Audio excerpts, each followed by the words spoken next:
Earful Tower listeners, this week we've got Bonnie Brown, a concert pianist. She's Australian like me, but she's based in Paris, and she's got an exciting new concert series coming up at the Australian Ambassador's Residence. You're going to hear all about that, but you're also going to hear about just the topic of music in France. And then hang around at the end, where I usually read out reviews. I've got Lina, my fiance, coming back into the studio to share some exciting news and upcoming events for the Honeymoon season, which, in case you haven't heard of it, this is starting mid-August 2018. We're literally in a scooter doing a love heart shape around France. Yeah, and there's been some exciting developments I can't wait to share with you. But first, Bonnie Brown. And before that, here comes a jingle. One man, one country, one red scooter. Here's the Earful Tower with Oliver G. Bonnie Brown. Hi. How you doing? Very well, thank you. Is that an Australian accent? It is a very Australian accent. Do you think yours is stronger than mine is? I don't know. It's difficult. Somebody said to me recently, why haven't you lost your accent yet? In a very accusatory way. And I was like, because I live in France. Yeah. Do you mean that, do you like to play up on it somehow? I think it really depends on who I'm talking to. I think actually organically I will like over Australian it if I feel that, I don't know. I think it's kind of intuitive actually. Here's a question. Mm-hmm. Do you have an Australian accent when you speak French? I don't know. Have You'll you ever to considered listen that? to me. Well, I definitely. Bonjour. Ça va? I think I definitely have an anglophone accent, but Right. I've had everything from vous êtes canadienne to you know all kinds of things. Good. So Keep everyone confused. I do. Yeah. I always say when they say where are you from, I detect a little accent. I'm like guess. Yeah. It's never Australia first. No, and then they never get it. And then you know what? I do the same thing, and then they say, and then you go, well, the answer is Australia. And they go, oh, yep, I knew it. You're like, no, you didn't. You didn't. If you knew it, you would have said it. As a segue from mellifluous accents and languages and that kind of stuff, we could talk about music. We could. So what we've, obviously, I've introduced you before you came in, so we know that you're a concert pianist. Yep. But I thought we'd talk a little bit about France and music before we get into you and what you do. Okay. Because me personally, I've had a musician on the show, but more of a kind of band kind of dude with a guitar. Yep. In fact, he did my jingle in the first couple of seasons. Okay. But what do you think about French people and their reaction to their sort of life with music? Is it something different to the rest of the world? Are they known for their music? Ooh, how long have we got? You've got 1 minute per answer. This is a complicated question. I definitely think that France, well, being Australian, I'm from a very, like you, we're from a young country. Sure. And so young countries have a whole lot of benefits. They're energetic. They have a really optimistic kind of broad outlook. They're colourful. They're spontaneous, all of these things. On the other hand, we do not have a hundreds and hundreds and hundreds year old kind of rich cultural history. And so for me...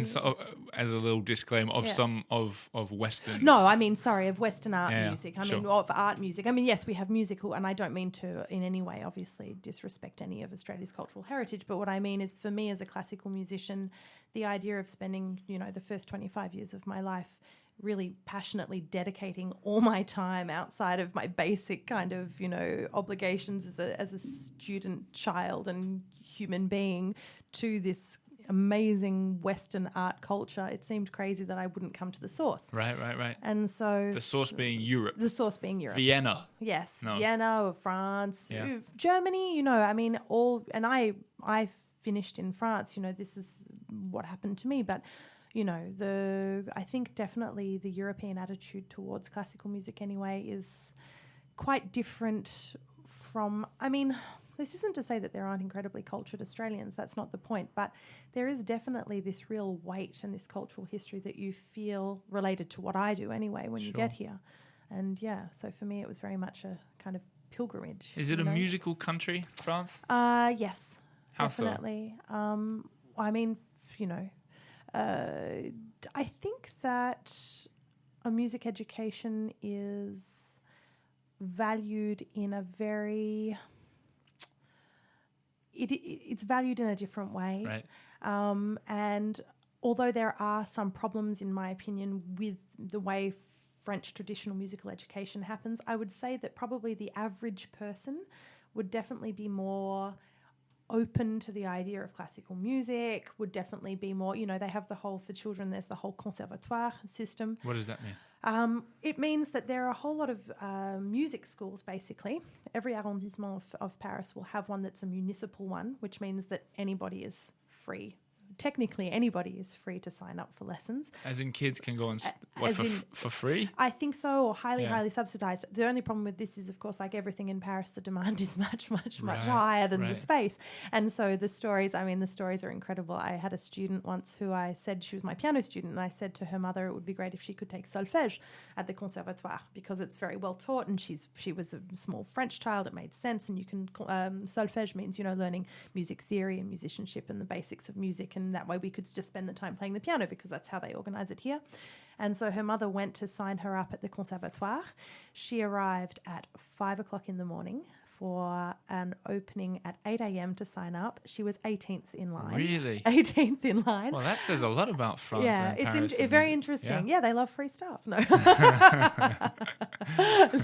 No, but seriously. Usually people are lining up for a concert of the Def Leppard.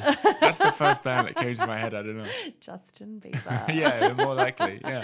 But look, I don't know. And she told me this, and then apparently the gentleman who was in charge of the enrollments came out and said, for all of you who think this is a piano school, you can go home. There's no room for piano this year. So, yeah, it's quite competitive and quite intense. Yikes. But in the end, my student did take solfège there. And look, I mean, maths education is always luck of the draw. If you end up with a fantastic teacher, it's wonderful. If you don't, it's less wonderful. But at the same time, there is still that option. There's no municipal conservatoire in Australia. This is... And you only have to walk down the street. I live, around the corner from Avenue Mozart.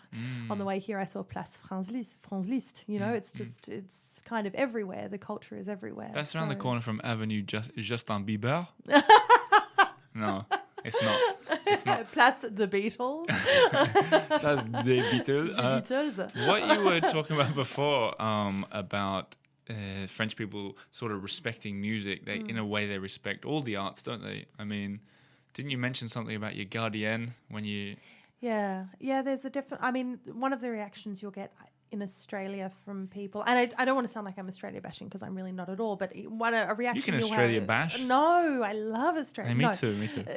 But one of the reactions, I mean, I was quite stunned when I moved into where I live, and I was talking to the gardienne and her husband, and he said, so what do you do? The gardienne, by the way, is like the gatekeeper to apartments in Paris, for anyone that doesn't know. The concierge. Yeah. And I said, I was sort of thinking, should I'm going to have to fess up because they'll hear the piano one way or another, so I can't pretend that I'm not playing the piano. I said, I'm a pianist.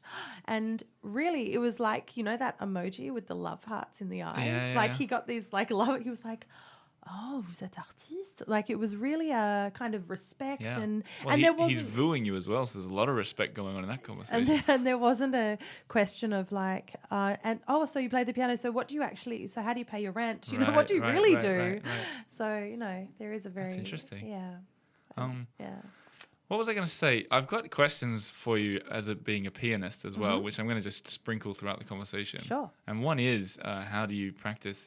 Do you have a piano at your house? Oh, yeah. So how do you practice quietly? You just don't press them. You hover. Air piano. Yeah. No, I made the choice, the very, very clear choice at the start to invest in a piano that is both acoustic and what they call silent.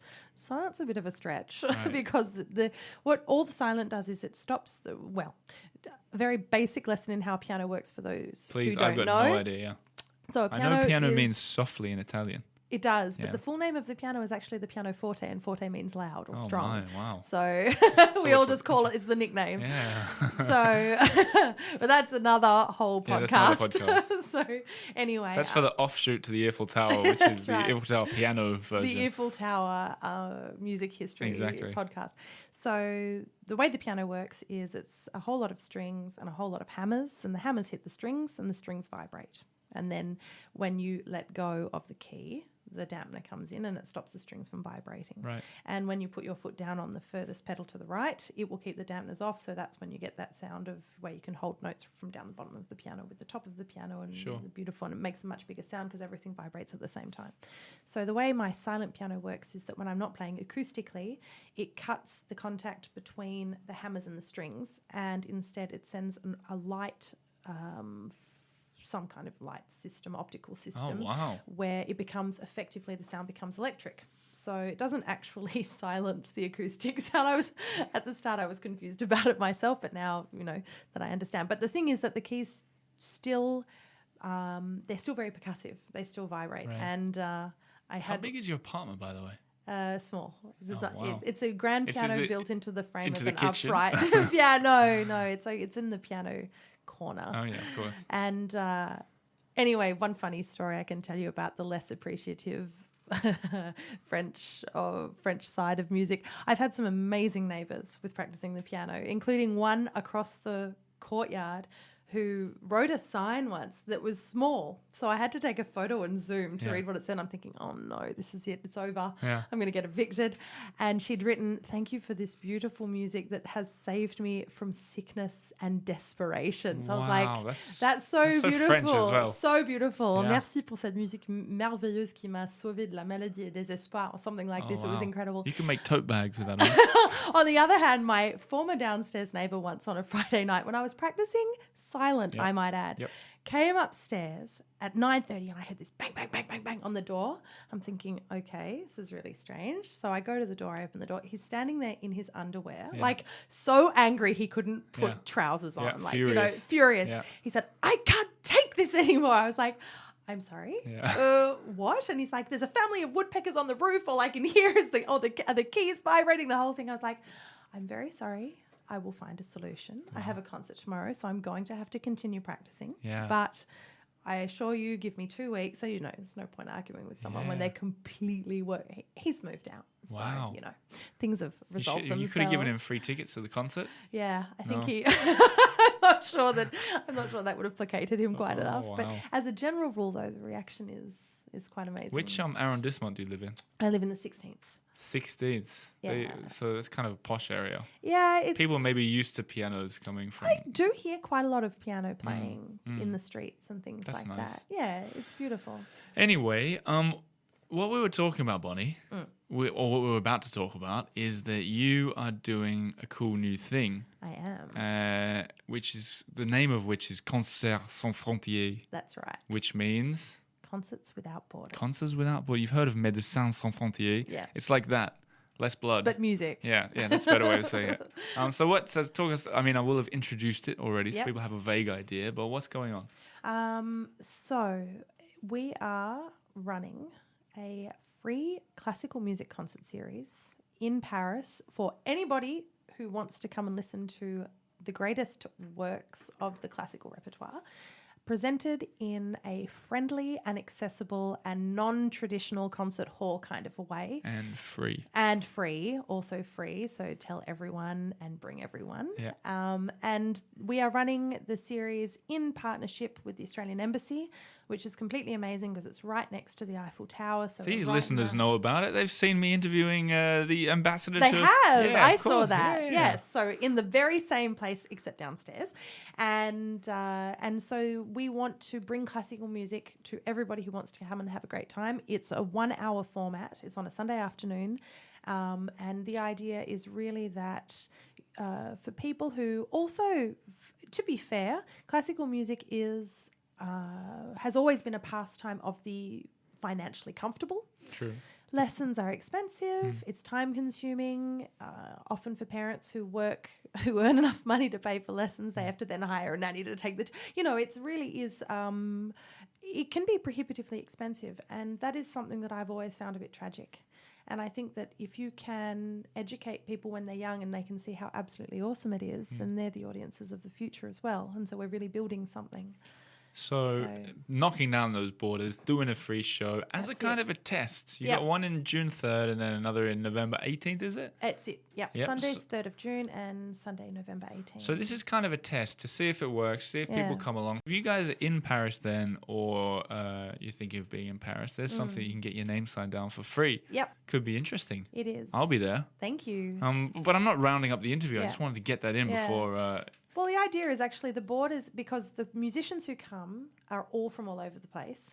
I mean, the first year it's me and one of my best friends, an incredible cellist who's also my co-artistic director, Michelle Wood. She's going to be here for the 2 concerts. Our very dear friend who's actually American-born but lives in Berlin. In our second concert, we have Australians living in Berlin. We have Americans. We have all kinds of people. So the idea is actually it's concerts without borders in terms of without physical borders, but it's also without kind of social borders, if you like. It's, really no borders. Knock down them borders. Knock them down. Yeah. That's right. So what kind of music are you going to be playing? All the hits. Yeah. Like what? In the first concert, our theme is scenes from childhood. Okay. And we want to talk you through how we ended up on stage in front of you, more or less, in the space of an hour. So it'll have to be quite the abridged version.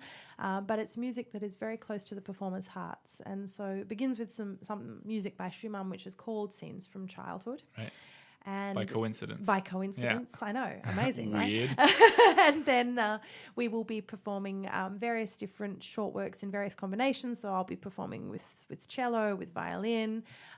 Beethoven will be there. Mendelssohn will be there. Right. First Mendelssohn Piano Trio, which is just a dazzling, unbelievable piano nightmare of notes. Right. It's amazing. So, though it's all a childhood favourite of the 3 of us. So, if you want to see 3 people who just have a great time performing. Well, it's going to be great. I'm going to be there. Do you crack your knuckles before you play? I don't. Not before I play. I do sometimes from time to time. Are you good at typing? Very. Are you really? I am. But I have a completely aléatoire, totally unlearned touch typing of my own all one invention. Finger. Like that. No, it's really crazy. Sometimes, even my students, if I type something, they'll look over and be like, "Oh my god, that's so fast!" I'm wow. I made it up myself. Do you know? What do you think? Can you do it on the French keyboard and the English keyboard? No, I have an international keyboard. Because people who don't know, the French keyboard's a little bit different because we have QWERTY. It's a hassle, isn't it? They have AZERTY. And we have they call it QWERTY. Yeah. And not just that, to do a full stop on the French keyboard, you have to press 2 buttons. Not only that, to get numbers, you have to hold down the shift and key no one knows where the @ is. No one's ever found it. I know. I always cut and paste it. Some think it doesn't exist. There's a room that it doesn't exist. How big are your hands? Can we do a hand-by-hand thing? Yeah, let's do a hand check.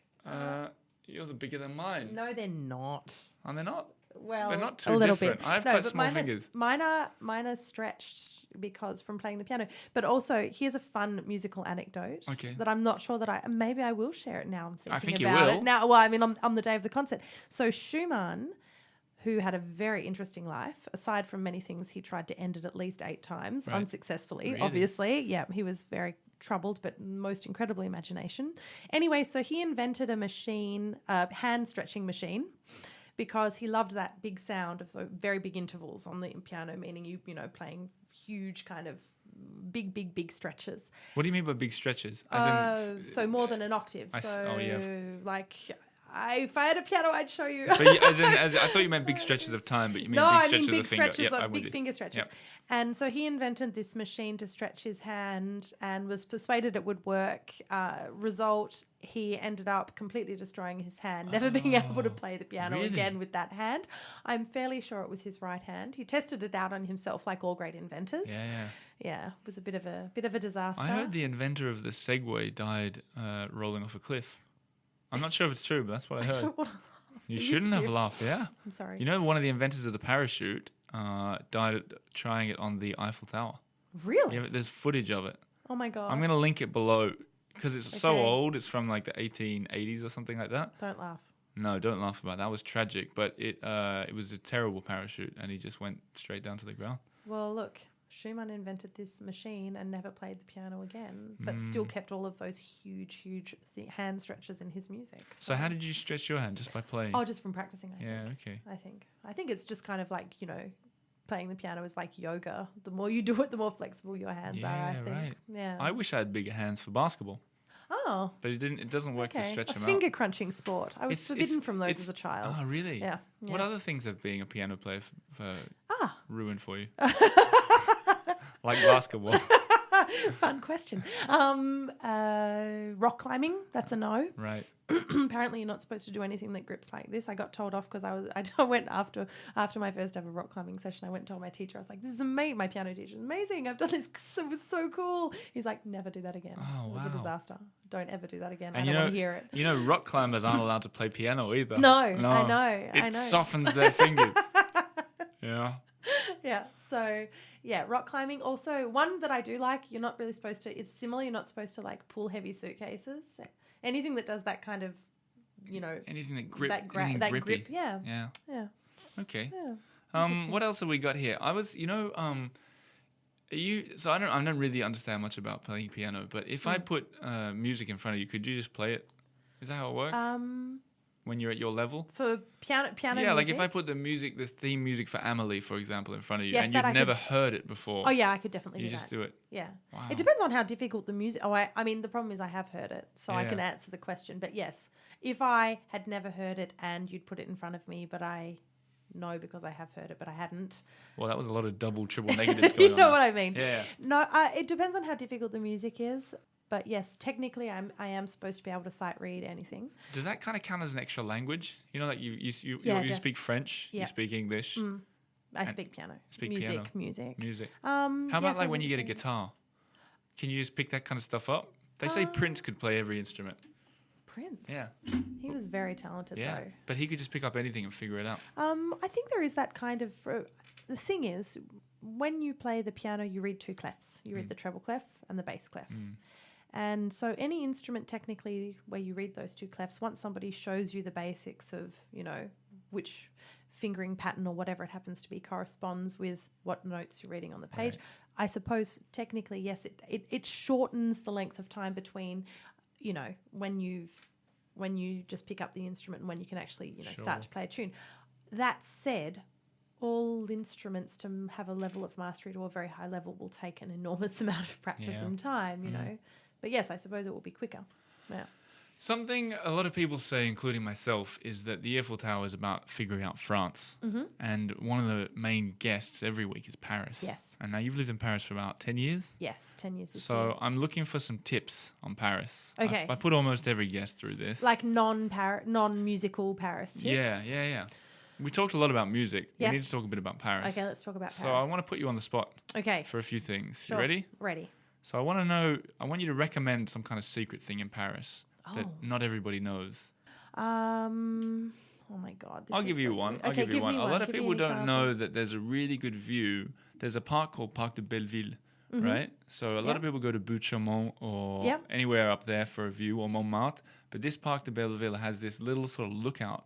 And in the summer, all these people sitting there with wine, and you can see the whole city from up there. Have you ever been up there? No, I've never been there. There you go. There's a secret for you. It's not in the tour guide books so much, because it's kind of a bit of a gritty area of town. Yeah. People don't usually hang out there. You go up there, you'll be blown away. Okay.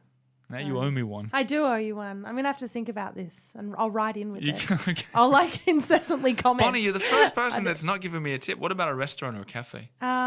Restaurant or cafe. I tell you one thing that I really love doing that not everyone knows about. Yep. I love going and having brunch at the Musée Jacques-André. This is what I want to hear. Okay, I don't even know I've what got it is. tons like this. Okay, well, it sounds like a secret. What is that? I didn't even feel understand like it. if I know, other people must know. No, not at all. A lot of people listening have never even been to Paris. Okay, all right. Well, then let's go. I've got plenty of tips. Okay, so Musée Jacques-André is a museum it's in the 8th, and it's a hôtel particulier. So it was actually someone's house, and they've turned it into a museum. They have temporary exhibitions there, which are always really cool. It has the building itself is stunning because you can read the whole story about the people who used to live there, the aristocracy, and their whole art collection is there. And they have a cafe, and I always think, oh, museum cafes, oh my God, disaster, like everyone does. And actually this one is so beautiful. You go in on a Sunday at 11, they have a brunch, you can't reserve, but you have to show up. If you get there by 11:45, you start queuing. You get in, 10:45, you get there, you go in at 11, and the brunch is it's unbelievable. It's so good. Everything is homemade. They have this amazing dessert cart. It's Could you stunning. go there on a Wednesday or something as well? I think they only do brunch on the weekend. But for on a the coffee? Sunday. Yeah, you can go anytime. What's the of name the of it week. again? One more time? Jacques Mar. Jacques Mar. André. So, Okay. André, Yeah. Andre. And it's I think it's in Boulevard Haussmann, actually. Cool. So That's the kind of tip I'm okay, looking for. I've got more like that. but Well, I'm we're just running out of thinking- time now. How Sorry. about we can finish it on? Do you know any cool bars? Oh, I'm a musician. Does that mean you're not allowed to go to the bars? No, it means that It's like rock climbing. Do I know any cool bars Or restaurants? Cool bars or restaurants? I love going to Café Varenne in the 7th. What's that one? It's just like it's just a bistro, but it's beautiful. I love going there because their food is good. You're the people hanging are around super far from your nice. home. I know, Yeah. but I like to go. There are all kinds of places that I love to go all Cool. over the place. And what's so good about this bistro? It's just... It's gorgeous. It's like typical French, but with really nice staff.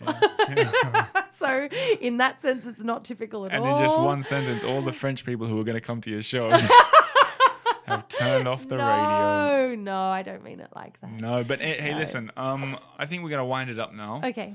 Thank you for coming on the show. Thank you for having me. I'd love to one day do a video with you with a bit of piano. Maybe I Sure. can bring some music and we can put you on the spot. Oh my God, a sight reading test. Some French classic. No, I wouldn't put you on the spot with the piano, although I think you'd probably do better with it than you did with the quick fire round. Yeah, that's fort possible. So thanks for coming in, Bonnie Brown. Anyone that needs to know the information, what's the website? It's www.csfmusic.com. And that's music spelled the English way, obviously. Easy as it can be, really. Yep. So I'll have a link of that in the show notes and on the earfultower.com. You've been Bonnie Brown. I have. Thank and I you. will continue to be. Yeah. Thanks for coming on the show. Thanks and for having me. Yeah, good luck with the concert. I'll see you there. See you there. So yeah, that was Bonnie Brown, the concert pianist. And now I'm here in, I was going to say the studio, not really the studio, but I'm recording with Lina. Hi. There she is. How you doing? I'm pretty good, thanks. So you're here to talk a little bit about the plans for the honeymoon season, which are excitingly Yes. developing. Yes, But- they are indeed. But first, are you looking forward to the show at the Australian Embassy? Oh, I can't wait, actually. I'm going to put my best shoes on. Yeah, so we'll both be there if you guys want to come along to the show, as you have just heard about. But we'll be there too if you want to say hello. Please do. And that will be just like a month before we hit the road. Hit the road. Yeah. Tie the knot, hit the road. How you doing? Oh, I'm good. Anyway, I thought before we get into the honeymoon plans, I'll read a review because I always used to do that and haven't done it for a while. And there's quite a fun one that came in today, so I'm going to read it to you. Please do.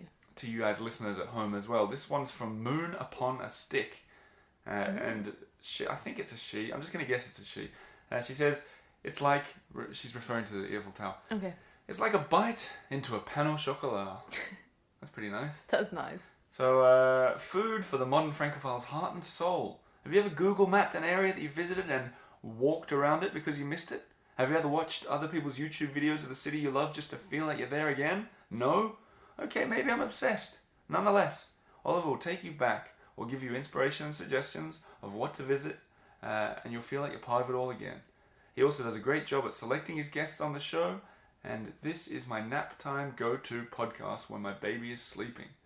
I've also signed up to be a Patreon and enjoy videos around the city on his walking tours. You'll find yourself laughing at his jokes or smiling when you're listening. Ah, she's awake. A biento. I think Aww. she's referring to the baby as awake again. Okay, So let's assume That the makes baby's sense. asleep now. yes. Let's not wake it up. Or shall we? Or shall The we? podcast is almost over. Bonjour! Bonjour! Moon upon a stick! Wake up! Thanks for that review. 5 stars, that's nice.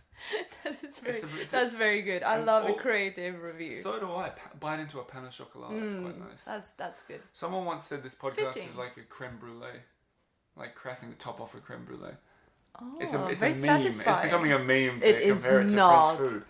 Anyway, that's really nice of you, Moon Upon a Stick, for the review and for becoming a Patreon. So I hope you're enjoying the bonus content. But on to the Honeymoon season 4. Yeah.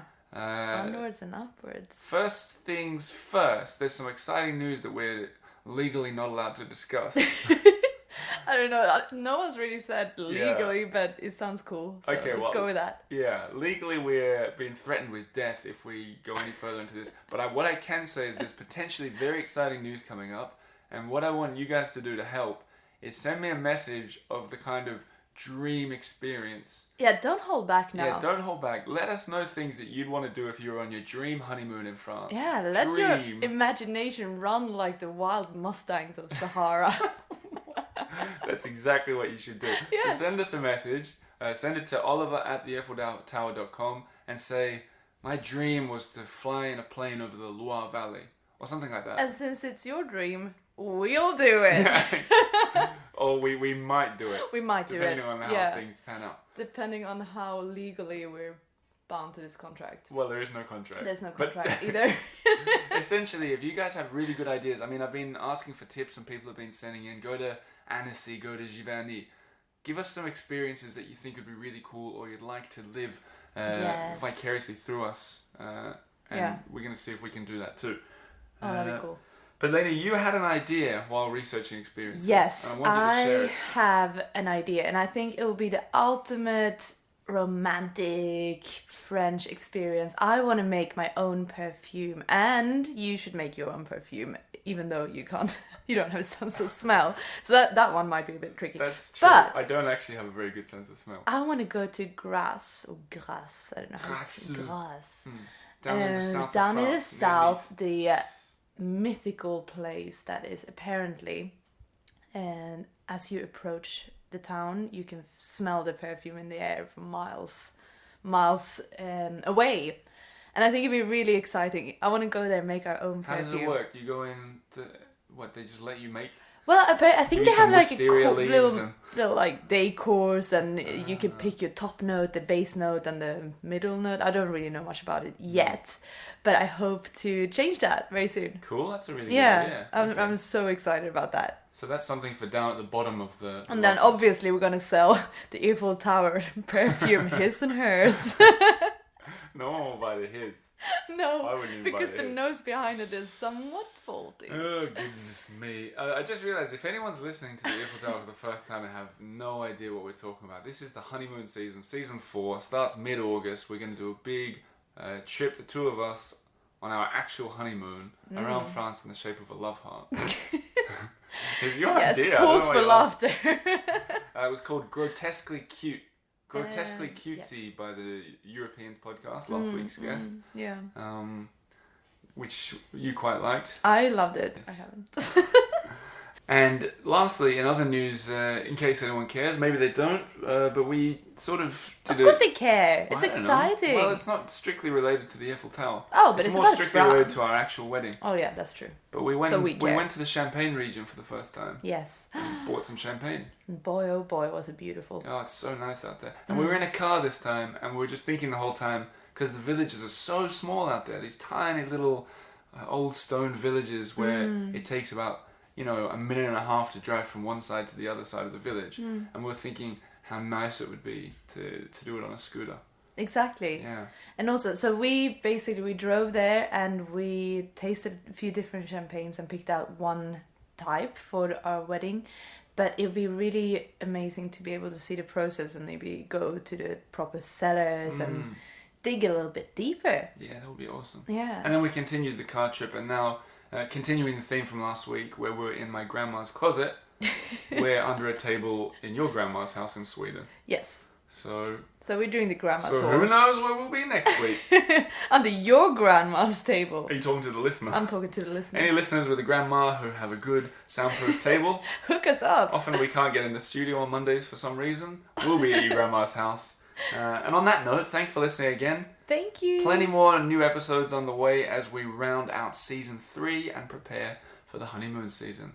A bientôt. A bientôt, and thanks for listening.